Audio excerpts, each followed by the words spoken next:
Bonjour à tous, je vous propose aujourd'hui de voir la fin de propulsion en répondant à une question: faut-il terminer bras, jambes et dos exactement en même temps en fin de traction? Pour ça, je vous propose de traiter le sujet en 3 points.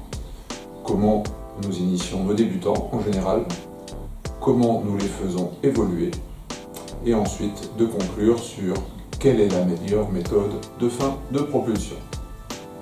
Souvent, lors de l'initiation, on décompose le mouvement. Démarrage en bras seul, puis on passe au bras-corps,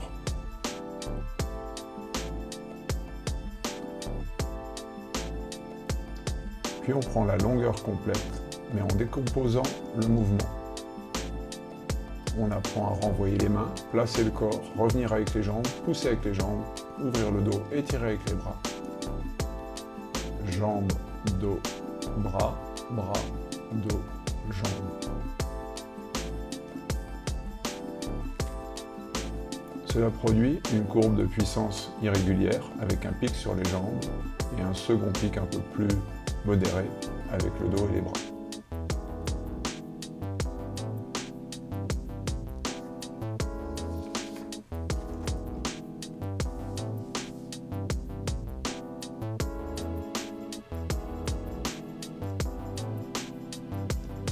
L'addition des forces des jambes, du dos et des bras permet une augmentation de la puissance en fin de phase de propulsion.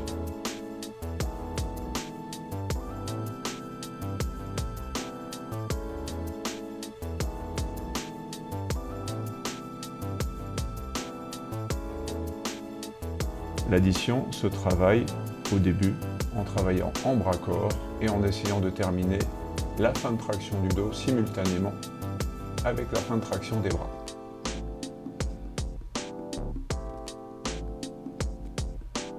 Sinon, la puissance est déjà irrégulière avec un creux entre la traction du dos et la traction des bras. Le travail simultané du dos et des bras améliore l'efficacité. Il en va de même avec le travail de la fin des jambes. Si on épuise les jambes avant d'avoir ouvert le dos et tiré les bras, la courbe est irrégulière. L'addition des forces jambes-dos-bras améliore la courbe de puissance.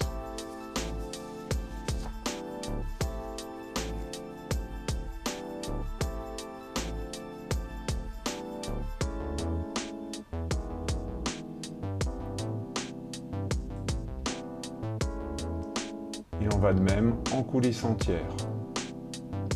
Si on épuise les jambes avant d'ouvrir le dos et de tirer les bras, il y a un creux en milieu de courbe. Seule l'addition des forces permet une course régulière et une bonne puissance.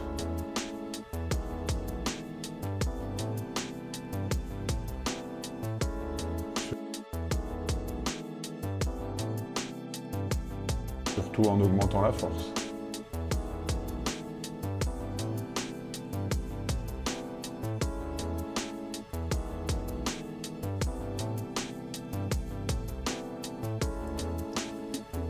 Additionner la force de la fin des jambes, du dos et des bras est donc capital. Il faut démarrer sur les jambes uniquement, ajouter la force du buste et ensuite achever en même temps la fin de propulsion des jambes, l'ouverture du dos et la traction des bras pour avoir une bonne fin de propulsion.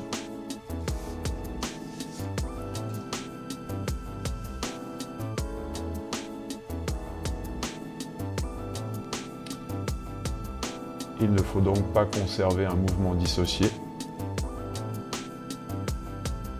qui sépare complètement le travail des jambes, du dos et des bras.